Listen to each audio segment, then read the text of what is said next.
All right. Is about nothing. Zachary K.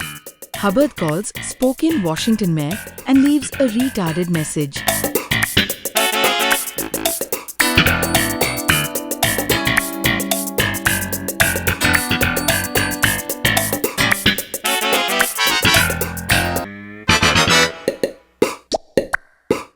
Not in progress, please press 1 to be connected to Crime Check.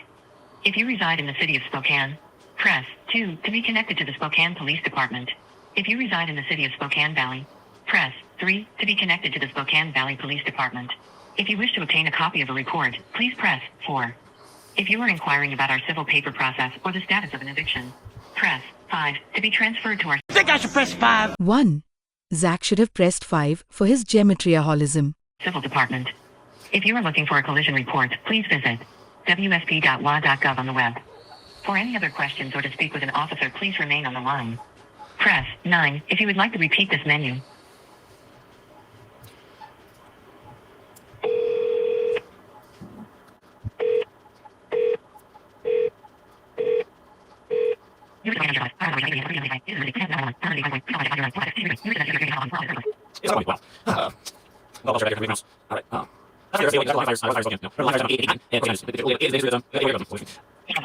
Currently assisting other callers or away from the office. Please leave your name, phone number, and a detailed message, and we will return your call as soon as possible. You may also contact Mayor Brown by email. Her address is mayor@SpokaneCity.org. We appreciate the opportunity to serve you and look forward to speaking to you soon. Record your message at the tone. When you are finished, hang up or press pound for more options. 2. You geometrians need to understand what maturity is. Zach knows damn well they're never going to call back with an absurd message. He knows this. What he could have said, my name's Zach, and I'm independent media with Gematria, Effect News, here's my number. Listen to him ramble like a fucking idiot. My name is Zachary Hubbard. I am a local author who is educated on the campus of Gonzaga numerous times. 3. Definitely a crappy author and never educated, just indoctrinated. Copies of my book, Number Games, are on that campus. And the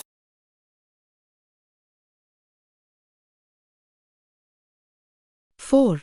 No, there are no official or library copies of the self-published book Number Games, 9/11 to Coronavirus by Zachary K. Hubbard listed in the Foley Library or Inventory collections on the Gonzaga University campus. things I talk about are things the founders of this country talked about, such as Jefferson and Adams, who died together on the same day. And that was them warning about the Jesuit order. 5. Yes, Jefferson and Adams spoke about the Jesuits. Zach spins it and completely falsifies the calamity of their letters to each other. At this time, the Holy Roman Empire finally disbanded and Napoleon was on the rise after the War of 1812. Most of the colonies formed to escape the Catholic Church, and the founders knew Jesuits were missionaries to spread the Catholic gospel. Jesuits had missionary influence at the time in territories and certain states already, despite the Pope before Pius excommunicated the order. Has nothing to do with Illuminati or world takeover. It was more paranoia and fear America will turn Catholic, which it never did. A force that could subvert the nation. And of course, Gonzaga is one of the nation's 27 remaining Jesuit universities. 6. How come it's only the American universities? When there's 190 to 200 Jesuit universities spread across the world. This is a disingenuous argument. Shut the fuck up. I bring this up because their founder, Ignatius Loyola, is known for the phrase, "Go forth and set the world on fire."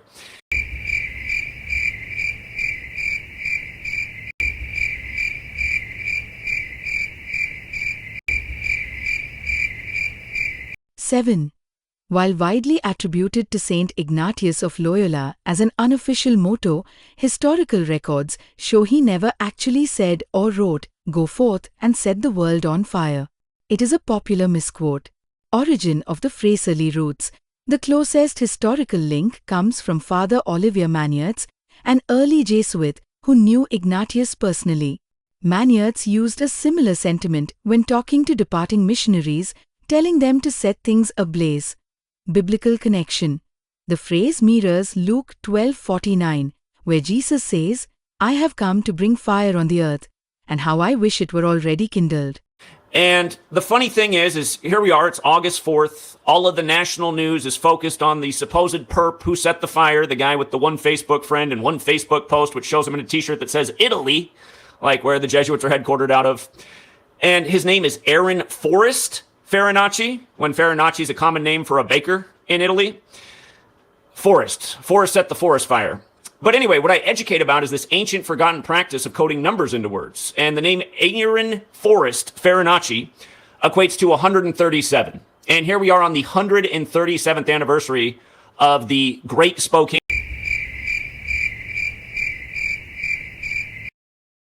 Fraud I never encountered. 8. This is what I'm talking about. In 2023, the Gray and Oregon Road fires happened and did more damage than the Great Spokane Fire, the Firestorm Fire in 1991, and the Spokane Complex fires in 2016. He literally just cherry-picked a fire to match his number and failed to mention these other ones. In fire of August 4th, 1889, which happened right after Gonzaga was established. And not only that, but the founder of Gonzaga, Joseph Cataldo, from his March 17th birthday anniversary to the fire, August 1st, that was 137 days later. And there's always been rumors that the Great Chicago Fire was started by Jesuits. They say it's just a conspiracy theory. 9. Urban legend claims it was a fucking cow owned by Catherine O'Leary, a Jesuit priest. Yes, Zach, a fucking cow caused the Chicago fires. Jesuit cows did gematria. You're mentally retarded. You know, they tend to say that a lot about things that are actually true, right? It was just a conspiracy theory. But anyway, the Great Chicago Fire did start at the address 137. Jesuits have been blamed for the Great London Fire, which was blamed on a baker. I'm just seeing some major parallels here. And, you know, in this practice of coding numbers into words where the perp's name equals 137, Spokane equals 81. Fire began on 8-1. Joseph Cataldo began establishing Gonzaga in 1881. Reading about the perp, everybody's fallen for the story that he was sentenced to prison for killing his father. Supposedly he killed his father on October 11th, the day leaving 81 days in the year. This is what I educate about, the rituals in numbers and how all of this stuff goes back. You're babbling about. Back to Kabbalah and, you know, that term, the Cabal. And we were warned about a Cabal by the founders, but because we go to 13 years of public school where we don't really learn anything about anything that matters, they kind of leave out all this stuff, right? I don't remember getting the lesson on, Jefferson and Adams warning about the Jesuits potentially coming out of suppression and subverting the nation, even though that was a very warranted discussion. I remember learning about Martin Luther and the 95 Theses, and maybe if we did learn about that, we might realize why Martin Luther King Jr. was killed on the 95th day of the year, a year to the day of speaking out about the U.S. military-industrial complex. Anyway. 10. I want to remind you he's rambling to a voicemail box to the mayor's office, instead of being an adult and just asking them to call him back. He thinks his audience of dimwits will find him legit, leaving a 7-minute long voicemail instead of being direct and normal. How about go to the mayor's office and stop being a fucking pussy? Such a fucking pussy. You're the mayor's office, so I assume there's some intelligent people there. For example, I went to the Yale campus once upon a time and talked to the highly intelligent students there. They really... 11. This is a manipulation tactic he does. Gaslights you into thinking you're not intelligent because he poses some secret inside knowledge that you may not know. This gives his audience a sense of entitlement and egotistical mindset.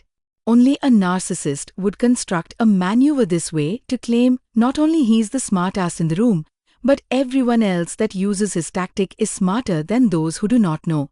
This is a form of manipulation to the mayor's people and Zach's audience. You are unstable and manipulative. Not what I was talking about. Gonzaga campus, not quite Ivy League. It was more of a 50-50 thing. So, Yale versus Gonzaga, let's keep it real.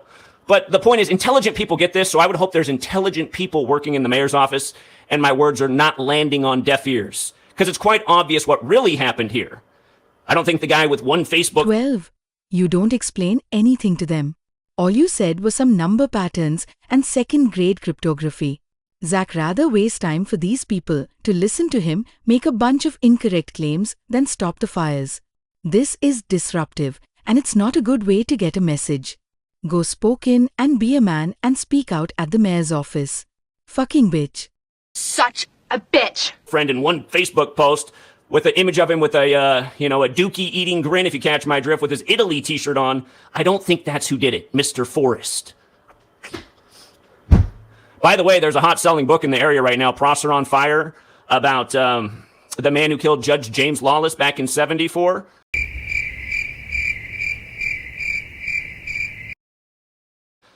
He also got released from prison before he burned down Prosser and ended his fire streak on Rome's birthday before blowing up Judge James Lawless, who went to Gonzaga. I see some major parallels here. People being released and then crazy things happening. That Waukesha Christmas parade tragedy the other year, the Jesuit-educated attorney general. You are approaching the maximum length for a recording. Finish your recording after the tone. Again, that Jesuit-educated attorney general released that man from prison. Then he went and drove over the Christmas parade. So, again, there's something suspicious going on here, and it looks like we're lining up patsies for some sick, demented rituals. I said, shut up, bitch. Shut the fuck up.